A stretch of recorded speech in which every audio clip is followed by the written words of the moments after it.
Salam, hamı salamlayıram, hamıya can sağlığı, xoş gün. İşlərində uğurlar arzu edirəm.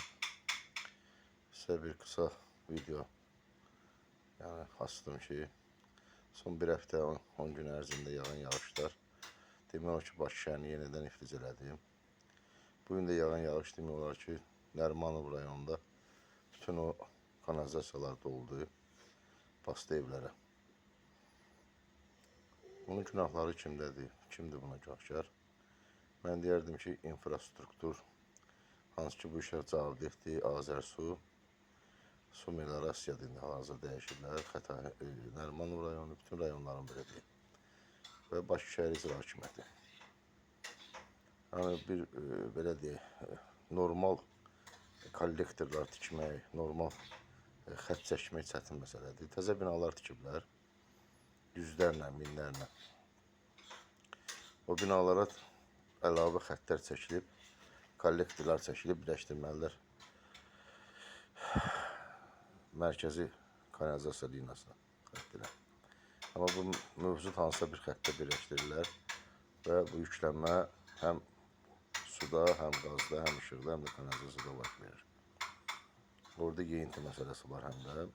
Əlbəttə ki, o hesablanır harasa bir 500 metrə dərində çala qazılmalıdır, ora borular qoyulmalıdır, oradan xətt çəkilməlidir və s. Bunlar hamısı kağızda olur, fakt yeyilir, yəni pul haradasa xərclənir özləri üçün.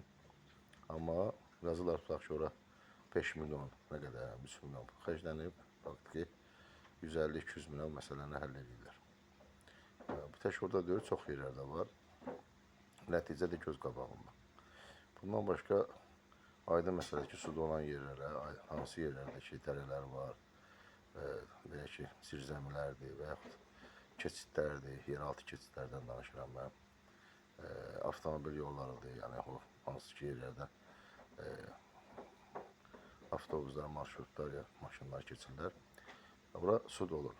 Su dolan yerlərə drenaj qazıb, nasos qoyub, orada o paplokla avtomatik 2 dənə, yəni belə çətin şey. Buna akademik olmaq lazımdır. Su dolan kimi özü avtomatik vursun. Başına da bir setka qoyucudan ki, toz torpaq tutmasın. Bir nəfər də işçi demək olar ki, bunları tam nəzarət edə bilər il ərzində. Yəni belə bir çətin şey yoxdur, çətin iş yoxdur.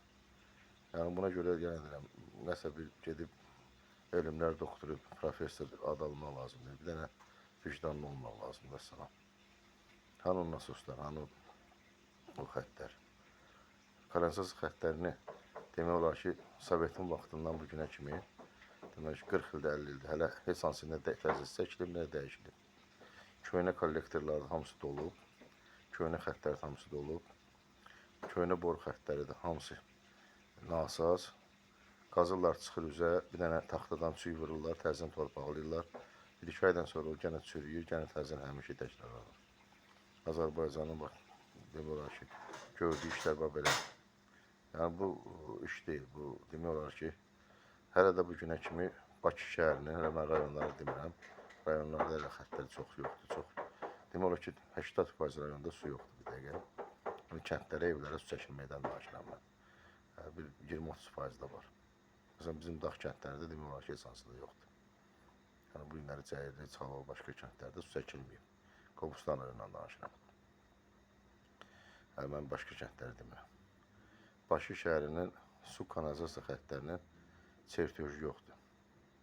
Yəni harada su xətti var, harada. Çünki vaxtı ilə boşluq olan vaxtı 90-cı illərdə kim oradan istəyib, nətər istəyib çəkib. Bu günlərdə o örümsək toru kimi heç bilinmir. Kimin xətti haradan keçir.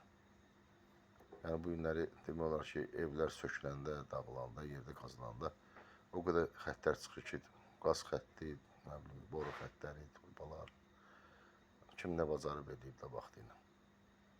Yeni infrastruktur, yenidən qurma, yeni layihələrdə bunlar nəzərdə alınmalıdır ki, yenidən xəttlər çəkilsin. İnşallah. Yəqin bu son 10 ildə, yəni bu ildən 2035-ci ilə kimi bu xəttlərin hamısı dəyişilməlidir. Bu cəmaət zülm çəkir. elə bir sahə yoxdur, elə bir yer yoxdur ki, Bakıya qar yağanda, yağış yağanda bədbaxt günə düşməsin. Hal-hazırda iflis vəziyyətindədir. Allah xalqımıza, millətimizə, dövlətimizə kömək olsun. Dövlət pul ayırır, külli miqdarda pul ayırır və deyir ki, gedin bunu eləyin. Amma icraçılar, hansı ki bu işə cavabdehdir, həmin pulu elə ayrılan dəqiqədən yarı-yarı bölərək necə dağıtmaq, necə yemək haqqında fikirləşirlər. İş görmək haqqında heç kim fikirləşmir. Normal vicdanla iş görən adam heç vaxt o puldan yeməz. Çünki o bugünkü günə düşməyinə səbəbkardır. Həmin o adamlar məsuliyyət daşıyırlar. Mən deyərdim, hətta cinayət məsuliyyət daşıyırlar. Çünki vurulmuş zərərlərə, bütün o xalqa dəymiş o ziyana onlar yəni ucbatından onlara görə olub. Yəni onlar çıxıb xalqa üzr istəməli və o kompensasiyonu ödəməlidirlər. Yenə deyirəm, rayonların Azərsu Su Meliorasiya İdarəsinin reisləridir, yol qəzadır, sonra bu xəttlərin çəkilməsinə cavabdeh olan şəxslərdir, rayonların müxtəlif qəza xidmətləridir və s. Yəni kanalizasiya xidmətləridir. Bunlar elə yalandan mənzil istismar şöbələridir, sonra RJ dilləri, kommunal təsərrüfat birlikləridir. Bunlar da buna nəzarət edir. Yəni bir adam balaca iki dənə daş üstə qoyanda 14 dənə təşkilat gəlir ki, olmaz pul ver, hamısı pul alır. Amma su basıb həmin evi, hansı ki bunlar tikəndə pul veriblər də, tikiblər onu. Həmin təşkilatlardan biri də yaxın gəlmir. Niyə? Bəs o tikəndə o əziyyət çəkmir, orada o sizə nə qədər pul vermişdi. Gəlin heç olmasa mənəvi də olsa dayaq, olsa maddi eləyən deyilsiniz, mənəvi dayaq olun da. Allah kömək olsun inşallah hamıya.